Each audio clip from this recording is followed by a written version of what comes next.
Şehit Sebahattin Koçak Kız Anadolu İmam Hatip Lisesi Fen ve Sosyal Bilimler Proje Okulu.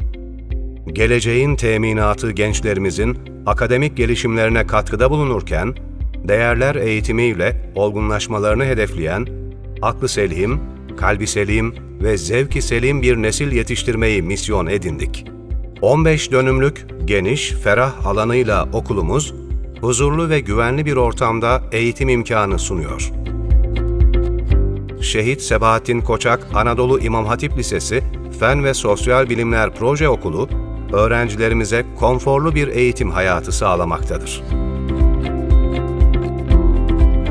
Akıllı tahtalarla donatılmış sınıflarımızda modern eğitimin tüm imkanları kullanılmaktadır.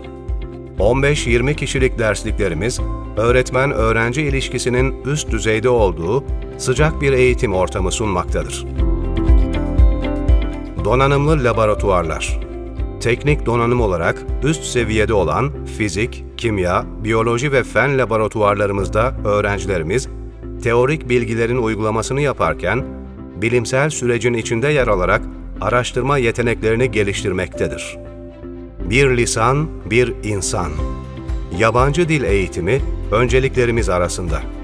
İngilizce ağırlıklı proje sınıfı ve Arapça ağırlıklı proje sınıfıyla okulumuz, dil eğitiminde hep daha iyisini hedeflemekte.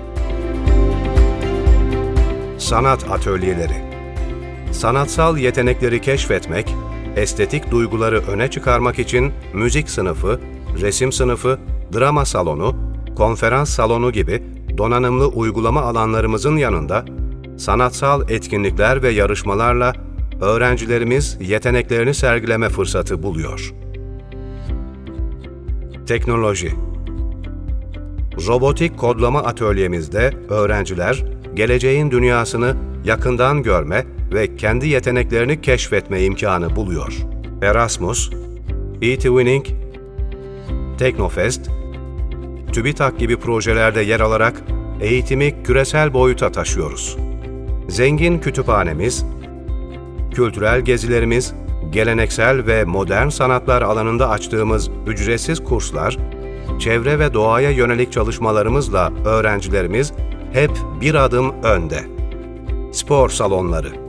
Açık ve kapalı spor alanlarımız, öğrencilerimizin sportif faaliyetlerini gerçekleştirmeleri için daima hizmetlerinde. Rehberlik hizmetleri.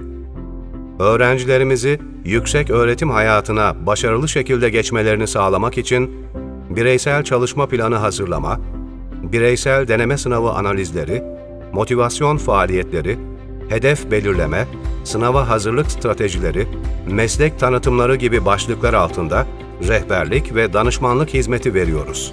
Okulumuz Fen ve Sosyal Bilimler Proje Okulu'dur. Lise kısmımızda Fen Lisesi müfredatı ve Sosyal Bilimler Lisesi müfredatı uygulanmaktadır. Bir de Proje İmam Hatip Ortaokulu kısmımız var. Orası da 5. sınıf kabul sınavı ile öğrenci almaktadır. 3 projemiz bulunmakta. 1. Yabancı dil İngilizce ağırlıklı proje sınıfı. 2. Yabancı dil İngilizce ağırlıklı bilişim, yazılım ve robotik kodlama sınıfı. 3.'sü yabancı dil Arapça ağırlıklı proje sınıfından oluşmaktadır.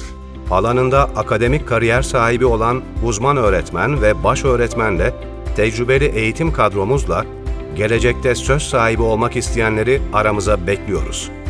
Akademik ve manevi eğitimle başarılı bir gelecek için Şehit Sebahattin Koçak Anadolu İmam Hatip Lisesi Fen ve Sosyal Bilimler Proje Okulu.